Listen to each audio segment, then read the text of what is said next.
Think of any particular situation that you might have in business or life. Fundamentally, any opportunity provides uncertainty and certainties.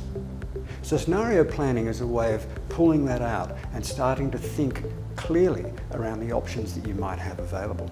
Scenario planning is a complex undertaking, following 6 stages to first understand the current environment and where the business sits within it. Then discover which key factors influence the best and worst outcomes of the scenario at hand. And finally, build a picture of what the world could look like over the next few years to respond in the best way possible.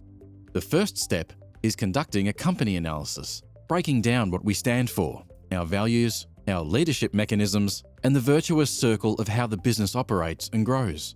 This generally stays the same once it's done once and sits at the heart of guiding our company's reactions.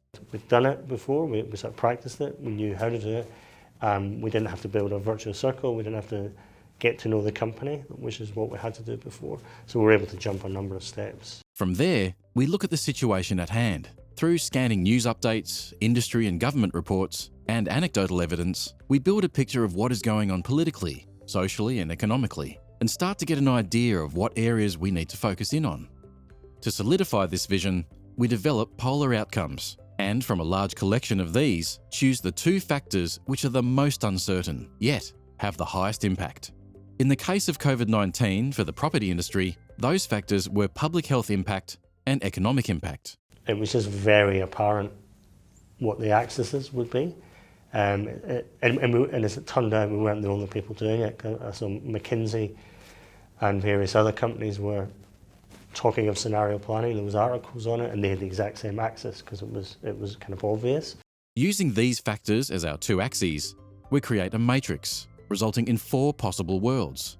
Best case health and economic outcomes, best case health and worst case economic impact, worst case health and best case economic impact, and worst case health and economic outcomes.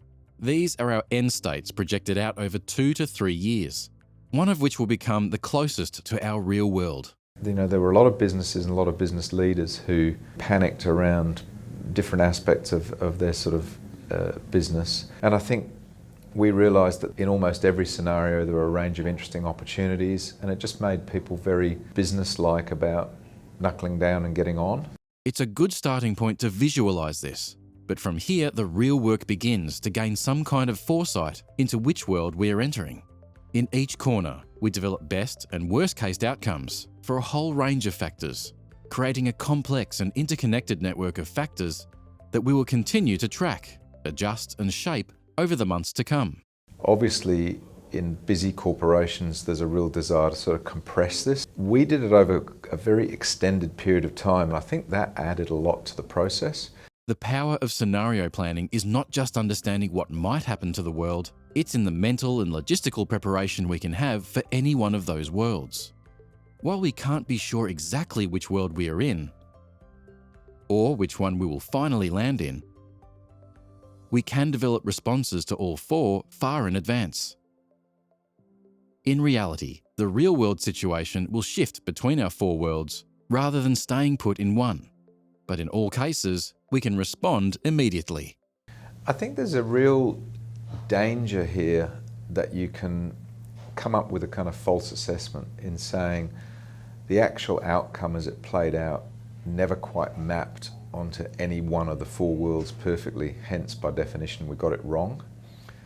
I think that's not the purpose of it. The purpose of it is to have people's mind very agile to all the different things that can happen. And I don't think in our wildest dream we imagined the speed nor the quantum of the federal government's JobKeeper program. But federal government assistance did occur, so it was a matter of just degree. But I think you've got to just say that it's about agile thinking rather than a predicted outcome.